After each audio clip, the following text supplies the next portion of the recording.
for another episode of the Lakers Fast Break podcast. It's Gerald Glassford coming right back at you here from Lakers Fast Break, Pop Culture Cosmos, Inside Sports Fantasy Football, and Game Source. We truly appreciate everyone out there listening to all of our shows. And if you can, please give us a 5-star review. Like Wordle, five letters. Wordle, 5 stars. There you go. On Apple and Spotify podcasts. What they don't know is I just played live on the air for the Pop Culture Cosmos a game of Wordle. Did we win? You're going to have to find out this weekend on the Pop Culture Cosmos. But if you can like, share, subscribe, follow, or do anything that you can to support us right here at the Lakers Fast Break, Jamie is cracking up. Pop Culture Cosmos, Inside Sports Fantasy Football, Game Source, the great folks at Lakerholics.com, and the awesome folks at the Hoop Heads Podcast Network. It is sincerely appreciated. Well, but isn't it ironic that Wordle is a 6-letter word for a 5-letter game? Yeah, there's a lot that's ironic about Wordle. I'm like, I don't know. It's too much. It's taken over the world. I just want to let you know. And world is 5 letters. I'll just leave it at that. Can we make a game called like Clordle, where like you play it and you help fight climate change, or a game like Equordle, where you play the game but you help fight for equality? As long as the New York Times comes in and buys it from us for low 7 figures, like they did earlier this week with Wordle, that's okay by me.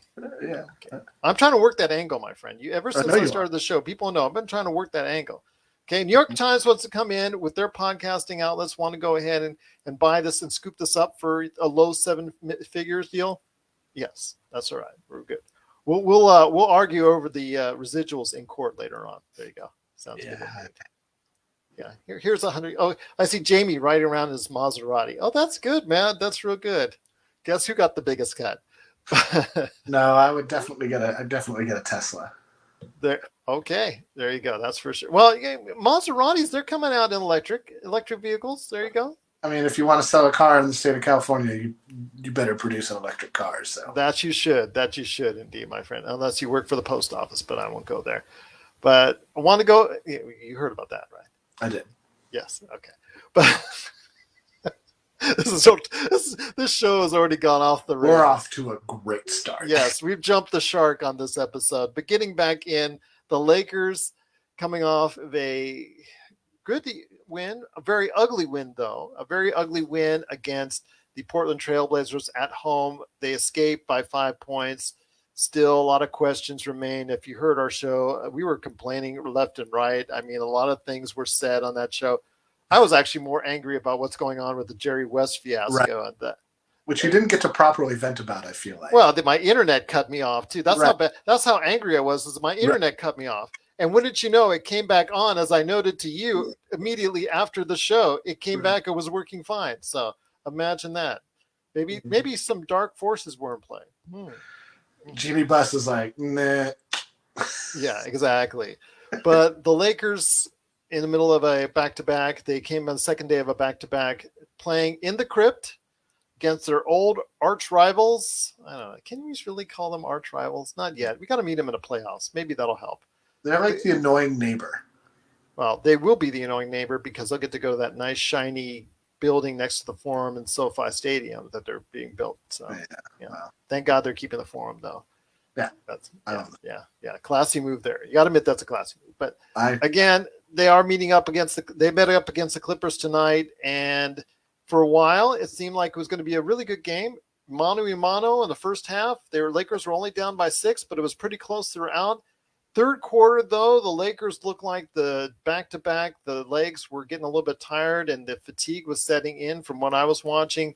And then the Lakers fell down in a third quarter pretty hard, and they were down by as many as 10. But they came back strong. They came back from a double-digit deficit in the fourth quarter to actually take the lead in the closing moments, only to go back and forth. And I will say this was a much better game to watch if you're a basketball fan, because there was enough offense and enough defense to go ahead and satisfy most basketball fans out there.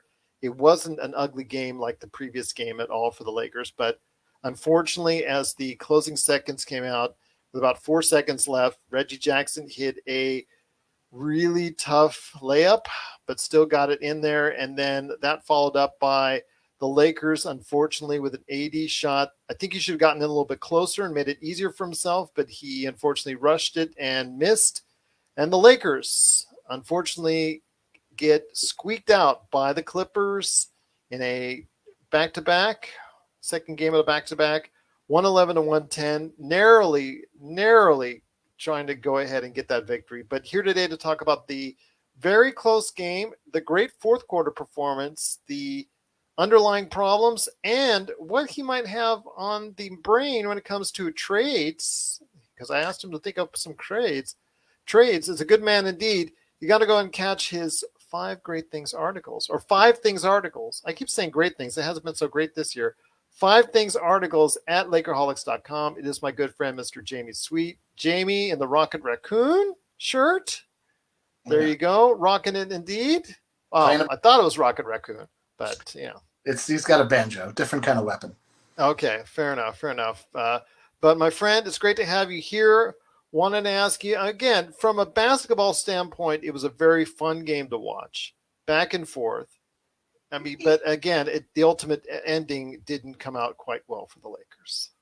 Yeah, I mean, both teams are kind of in the same hole, down some major players. I think the difference in this game, again, was how much effort the Lakers play with throughout the game. You know, if you look at the third quarter, you know, we gave up 28 points in the first quarter. That's not bad. But then 32 in the second, that's pretty terrible. And then, you know, came out and laid another dud in the third with 34 points that we gave up. And didn't score over 30 points in any quarter of our own. Couldn't get over 30. So, I mean, it's not that I don't think they're trying. They're obviously trying real hard, you know, and this team just doesn't have it. Whatever, you know, that thing that lets you push through a little fatigue, or that you get that stop, you know, or that rebound, you know, hit that three, whatever it is that we're missing it. And it's not just LeBron. We didn't have it when it was LeBron at center playing like he was 5 years younger. We haven't had it at any point this season, and we still don't have it. And I don't. Stop me if you heard this before. I mean, Anthony Davis comes in with 30 points, 17 rebounds, and 2 block shots. That's great. You're seeing monster numbers from one player like you did. It's almost like if LeBron James was doing those monster numbers, then he gets swapped out for Anthony Davis. AD, right. Yeah, we don't get those numbers concurrently at the same time. No. I mean, Russell Westbrook got 17. Malik Monk got 21, but they took him a lot of shots for both to get there.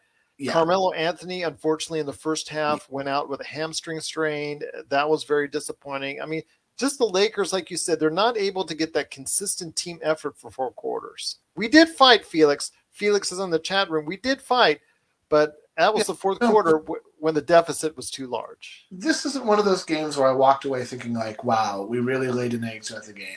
You know, it was the second night of a back-to-back. You got to respect that. It's late in the season.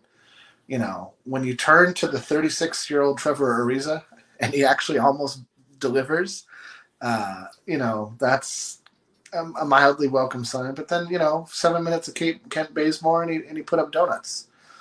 He made a free throw. You know, got an assist. You got to do more than that.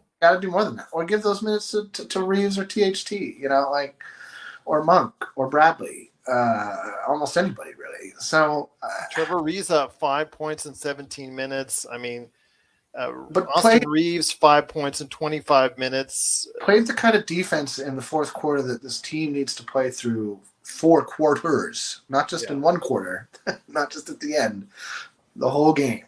And I just don't think this team has that. I don't think there's enough young guys, and the young guys we don't have aren't great defenders, or are learning to be defenders at this level still, like THT and Reeves. And, you know, it's just,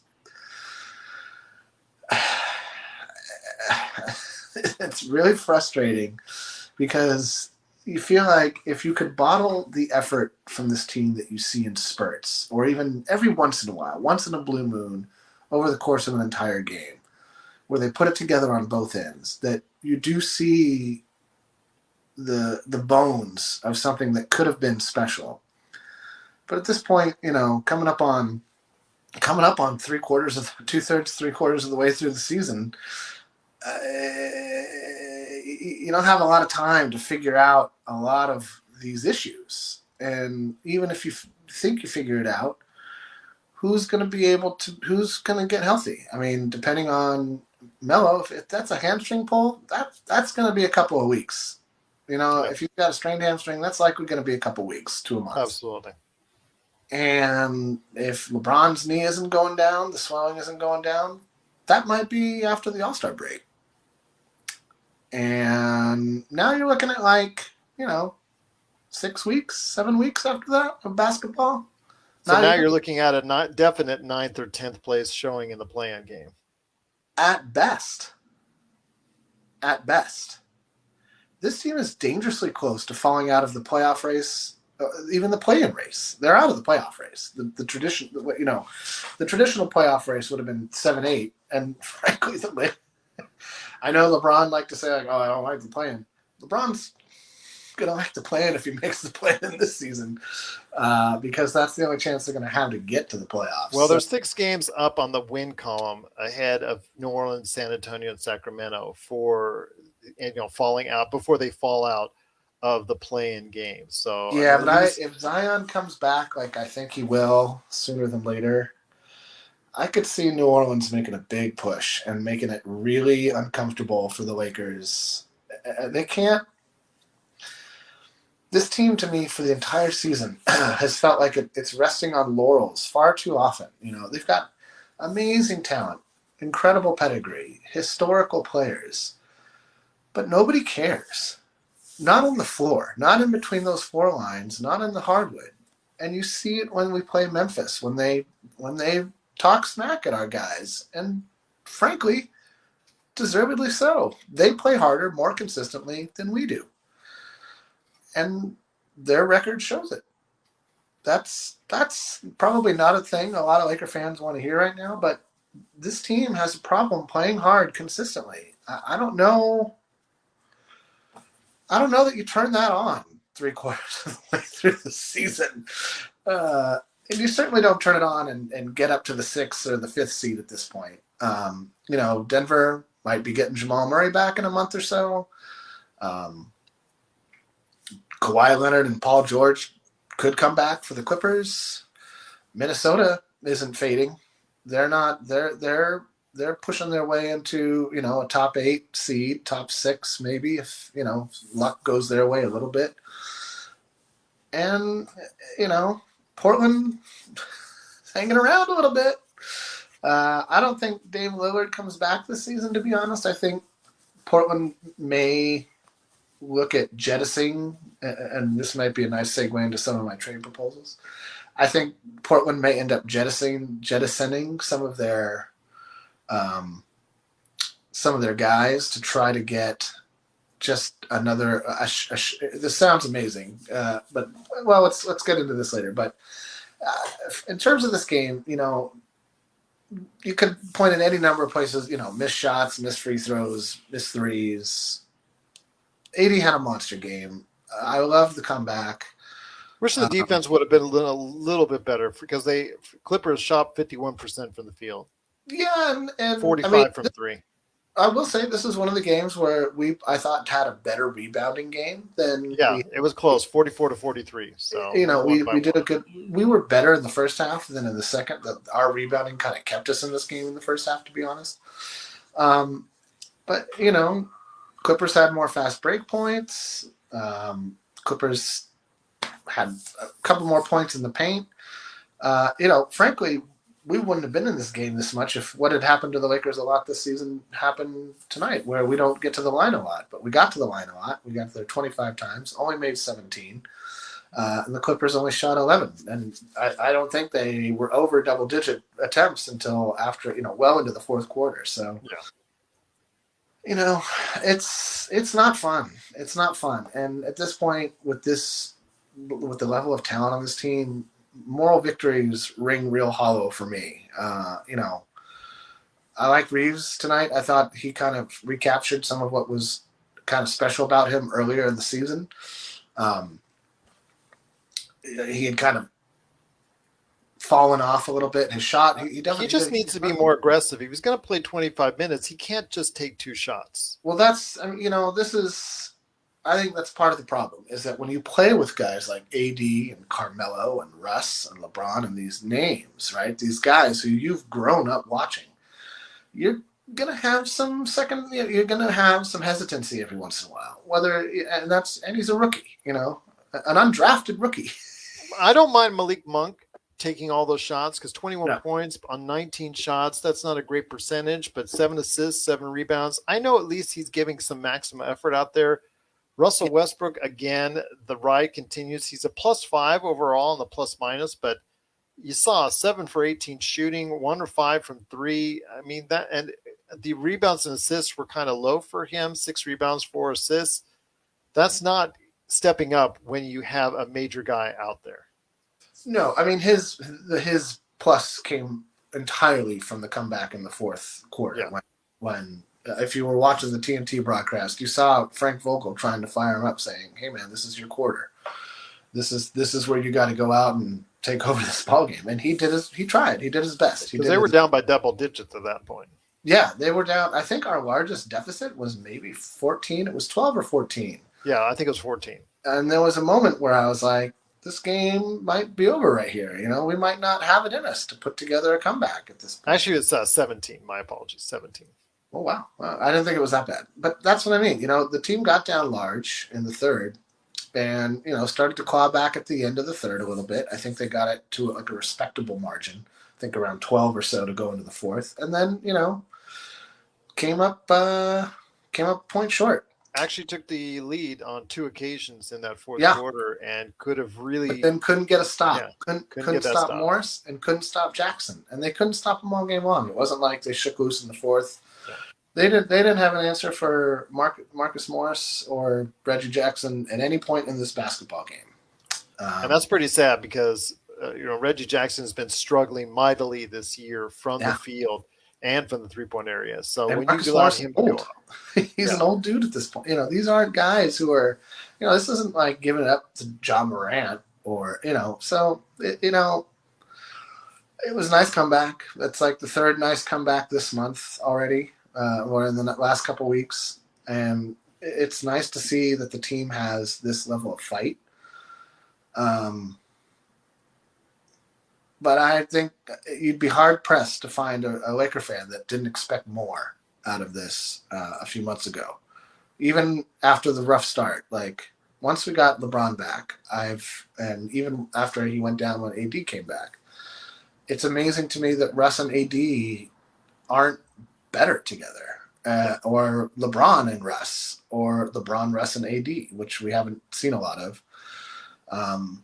It kind of has led me to the conclusion that in the modern NBA, the way the salary cap works, the way the taxes get so punitive so quickly, and despite it being a multi-billion-dollar industry, none of these people are actually truly made of money, and it does not grow on trees for them. The 3 superstar formula is a faulty formula. It's fool's gold. It hasn't, I don't think, actually worked in any case where the 3 players had the max salary that they could. When it worked in LeBron, all 3 took less money. When it worked in Boston, all 3 took less money. Kobe and Powell are a different story. Kobe and Shaq is a different story. The salary cap was a lot different during the Kobe and Shaq era. You didn't get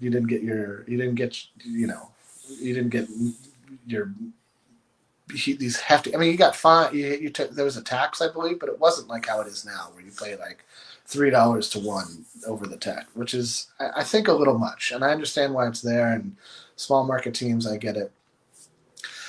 But you sacrifice so much depth and so much ability to make a small tweak to your roster that once you lock yourself into that, you either you just ride it out and you got to hope it works. There's not a player I think that we can get for THT or THT and none or THT and tilt-a-whirl on the veteran minimum contacts. Go ahead, spin the vet minimum wheel and see who you land on. I don't think any of those guys are bringing back certainly not a Christian Wood, Jeremy Grant level player, but maybe not even like a Covington Nurkic level player, which definitely segues into my trade proposal. So, well, let's go into that here in a sec.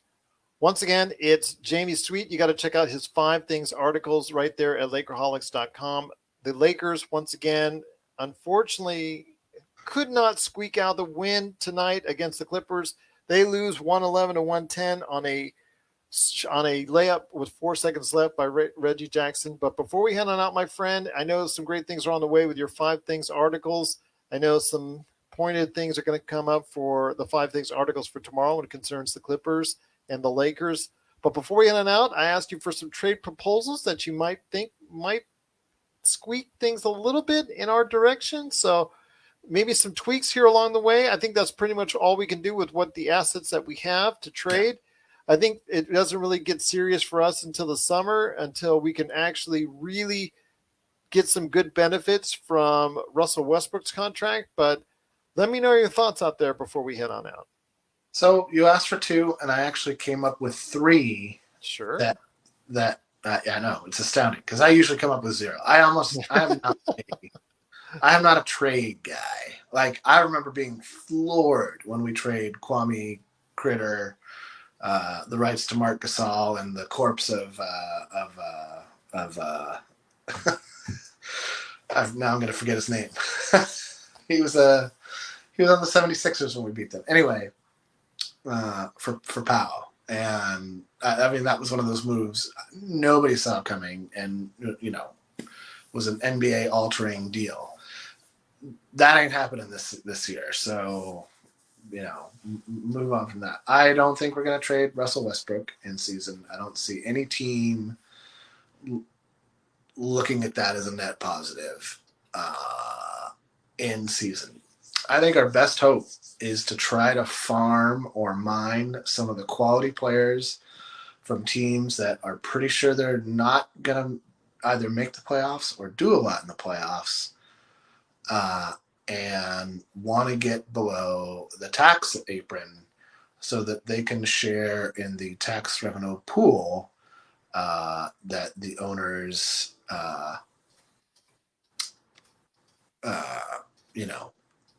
the taxpayers pay into a pool, the non-taxpayers get free money. The big spenders spend, and the not so big spenders get, profit. Those 2 teams, in my opinion, there's 2 teams that fall into the range where they could, I don't want to say be looking at a full-scale rebuild, but could be interested in, for the price, and if we include none on one of them, THT and none. And we might need to include, at the very least, a second-round draft pick to grease the wheels a little bit. The one would be THT for Covington, basically straight up. I'm sorry, not Covington. THT for Nurkic on Portland, straight up. You get a young bruising center who I'm not a huge. I understand spacing. I understand the modern NBA is obsessed with spacing. I am of the opinion that you still need to defend the paint and rebound the ball, which we have been terrible at this season. And Nurkic is a walking double-double. Guy gets you 10 rebounds a night and scores around 10 points a game. And that's what we need from the center position right now. Dwight Howard with his 4 rebounds and 7 points in 10 minutes played admirably. But you can't ask much more. Can't ask for any more than that. Same with Avery Bradley with his 20-ish minutes a game, right? Avery Bradley's playing 20 minutes a game. That's all you get. You can't ask for more than 20 minutes. And Trevor Ariza played 17 minutes. That's topping out near what you can expect from him on a regular basis. And for him to have the level of impact that he had, to be honest, I don't see him having this impact again for like another week. Like he's going to need a couple of days in the cryo chamber, maybe a trip to the Bahamas to like get back to the way he was feeling today. And I joke because I have a lot of respect for Trevor Ariza and the way he's conducted himself in the NBA. But I think we really need to take some pressure off of LeBron and AD at the 5 and have the option of going a little more traditional. Give Russ a real pick and roll guy who he can run pick and roll with, who's good at it, but isn't Dwight at this age. Somebody who's younger, somebody who's faster, somebody who's more athletic and mobile. The other is THT not in a pick for Covington, which would fulfill the Portland Trailblazers criteria to both relieve themselves of an expiring contract and get under the tax apron.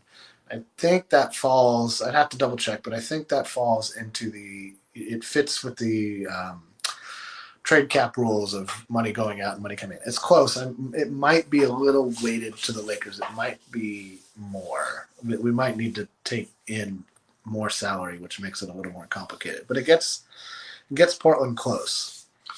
And you could always, trade somebody into OKC who actually has to get up on the apron in order to not get penalized this season.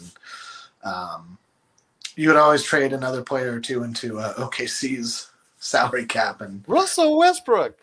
That ain't happening. I know, I'm joking. But Ellington or DeAndre Jordan or really anyone Sam Presti says, well, we're going to turn around and waive you, so it doesn't really matter. We just want to pick for our troubles because I have a team full of picks. I don't have players. I just have picks. It's just a bunch of numbers running around out there. But and then my third trade is, again, this would actually help us in our cap. Although we're so over the cap, it doesn't really matter. This would take us just about $2 million less salary going out, or coming in rather. That would be THT for Thomas Bryant, straight up. Thomas is not the defender that I think we need. He does, however, fulfill the criteria of, a big guy who can shoot the ball from the outside. I'm always amazed that people are like, oh, well, we need a stretch 5. And you see what like centers shoot from the outside. And it's like league average at best.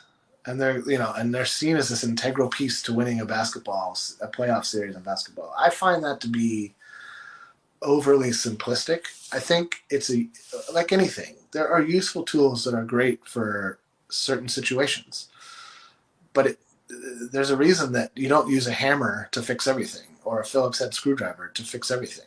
Each one has its purpose. Each one has its place in the toolbox. And, so if you keep Dwight, you have a bruising center that you can play for the, in the series that you need him for the, 10, 20 minutes a game that you think you need him in when you need him.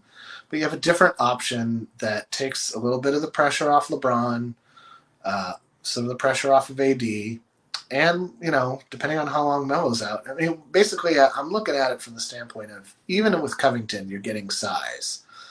But we need size, and we need defense, and we need rebounding. And so, in that order, I would put it defense, rebounding, size, to be honest. But,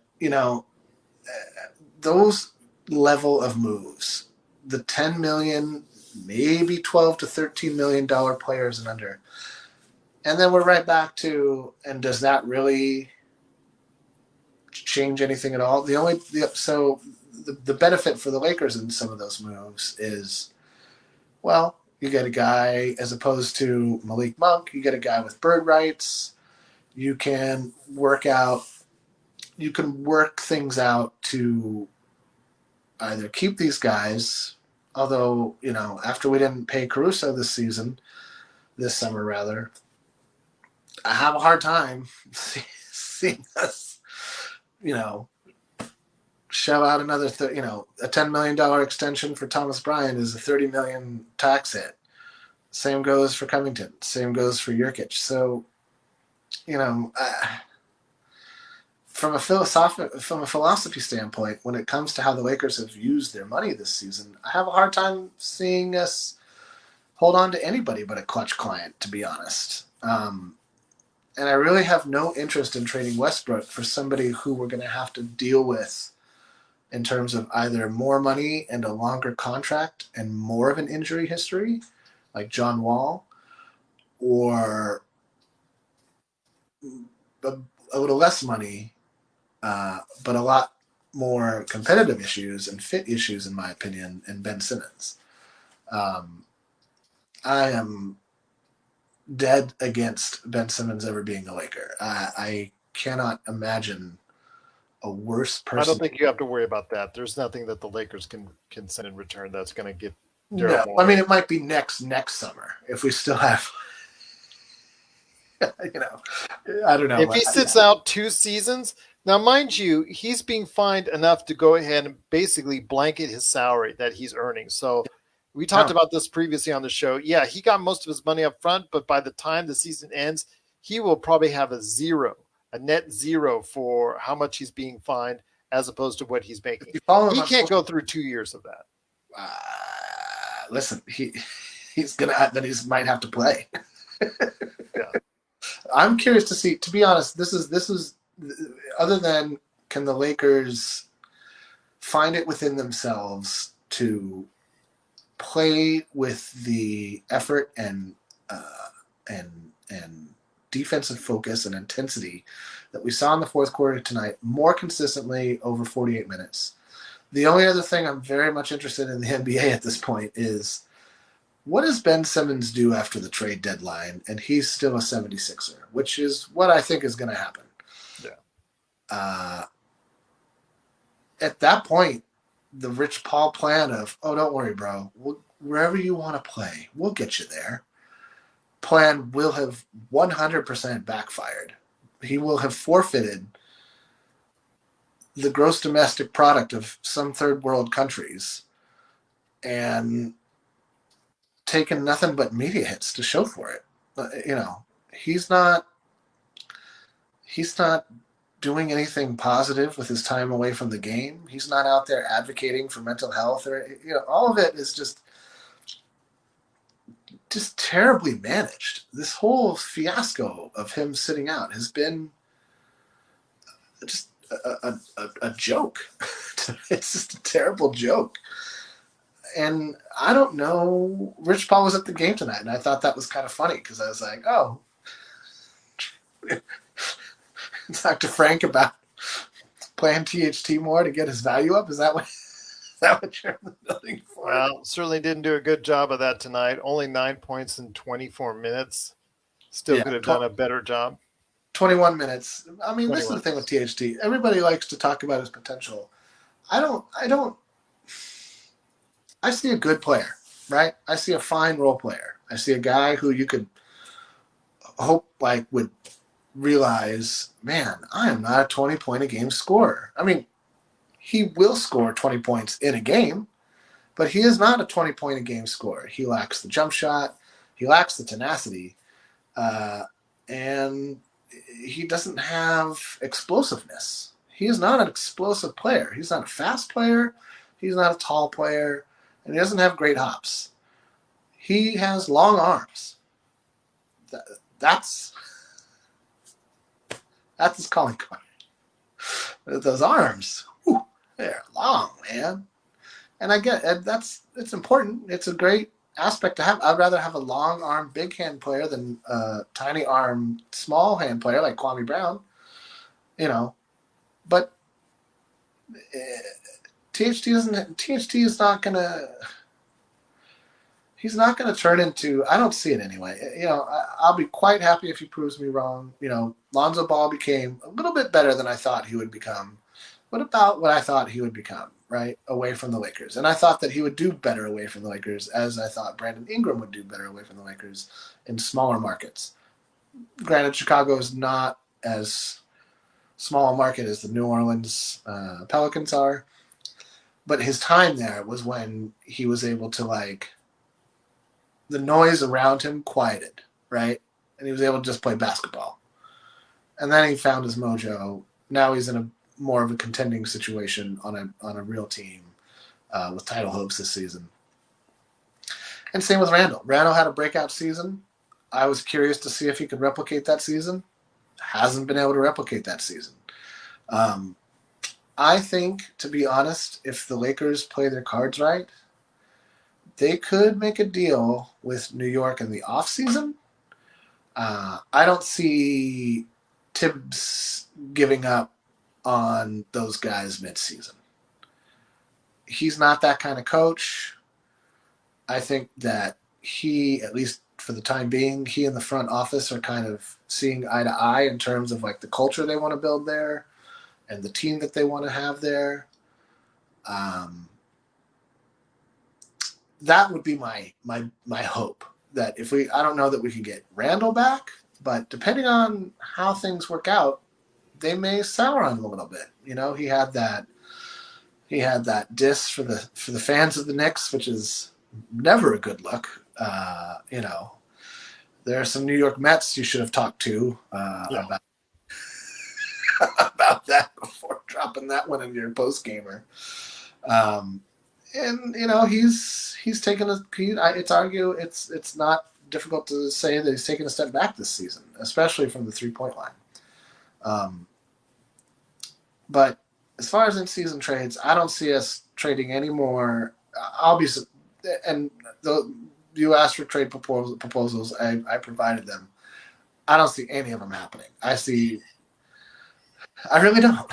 I really don't. I think that, you know, we'll do that trade deadline show like we did last season, which was a lot of fun to watch, because it was, and I hate to say this, but it's kind of, Laker Tom is such a sweetheart when it comes to the trade market. He does so cherish the idea of tinkering, I think, with things for some reason. And whenever you guys would be like, oh, something's coming through on this and that other thing, I'd be like, and it's so-and-so to another team. And like, I remember when Norman Powell went to the Trailblazers, you were like, no, Norman Powell. You know what I mean? Like, yeah. But these are the things that I'm like, what did anybody really expect? Like, if you're really honest, like, we just don't have a lot to offer. We just don't have a lot to offer. And you can read somebody's glowing Twitter fanboy page about THT or Kuz or whatever, but those kind of deals usually happen in the summer. It's rare that you see, especially as teams, you know, there's not going to be a lot of cap space this year. There's going to be a grip ton of sign and trades this summer, or a lot of teams are going to run it back. Just the way they are. And I think that is, in some ways, every Laker fan's nightmare, is that we don't find a good trade partner to move Russ to. And we don't have the ability to sign Malik Monk after this season. And we're left using the MLE to keep Nunn or somebody like that. And that's your 2022-2023 Laker team, ladies and gentlemen. That would be my kind of nightmare scenario for the summer. But I just don't see a trade happening in season. I don't, you can spin the vet minimum wheel and see which one lands to add to whatever deal you want to make it fit in the machine. None of these guys are. Oh, wait. I'm sorry. Did you just say DeAndre Jordan? Well, let's make a deal. Like, it's not going to happen. So we got to figure it out in-house. The solution is in-house. It has always been in-house. And my only hope is that after the trade deadline and everybody realizes they're staying where they are, that they don't have to sell their condo, that they get to they relax and play a little looser, more fun, better basketball. That's honestly what I hope from the trading deadline is that it passes and guys like THT, Russ, maybe even a little, although I don't think Russ is phased by much, to be honest, are able to just be like, okay, now we're past that. Let's finish strong, let's finish strong. Because if we don't, I could see us losing the play-in game. I could, see us not making the playoffs at all as a result. And then I think you see the Lakers clean house. If we don't make the playoffs at all, I think the Lakers clean house this summer. I think no one should feel, no one in that front office should be looking at Marina Del Rey real estate right now thinking like, perhaps I should invest in some beachfront property. I don't think you should get too comfortable because it has not turned out the way it feels like it should have. No, it certainly hasn't indeed. And again, like you said, if the playoffs are not in the cards for the Lakers, some wholesale changes, as I requested on the previous episode, definitely need to be and hopefully will be made if that's the case. But we'll wait and see. But the Lakers, for now, unfortunately, lose in the final seconds to the Los Angeles Clippers, 111-110. Their record right now is not the most sparkling in the world, but unfortunately, I got to tell you that it is 25-28. They're still in ninth place in the Western Conference.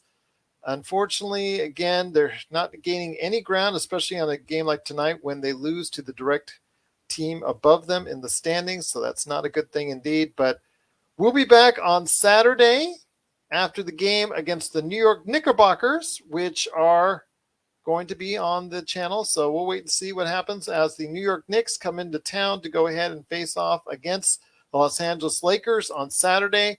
And I'll tell you what, I am so glad to go ahead and check out everything this weekend. I'm hoping that the Lakers will, on a primetime ABC game, maybe get everything back in order. Although ABC, I'm sure, is kind of bummed that LeBron isn't going to be there. And, that's kind of needs a little hit in the ratings there. But what are you going to do? But we'll see what happens as the New York Knicks head into town to face off against the Lakers.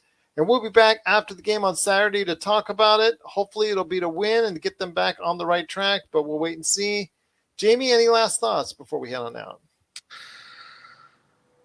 No. Get better. Get better, Joe. Get better, Lakers. Get better, everybody. Hopefully get better indeed. But once again, they lose 111-110 to the Los Angeles Clippers. But we will be back on Saturday, hopefully talking about a win against the New York Knicks at the Crypt. So we'll see what happens there, because lately it's been a crypt at the Los Angeles Crypt right there for you. But again, we'll see what happens on Saturday after the game against the Knicks right here at the Lakers Fast Break Podcast.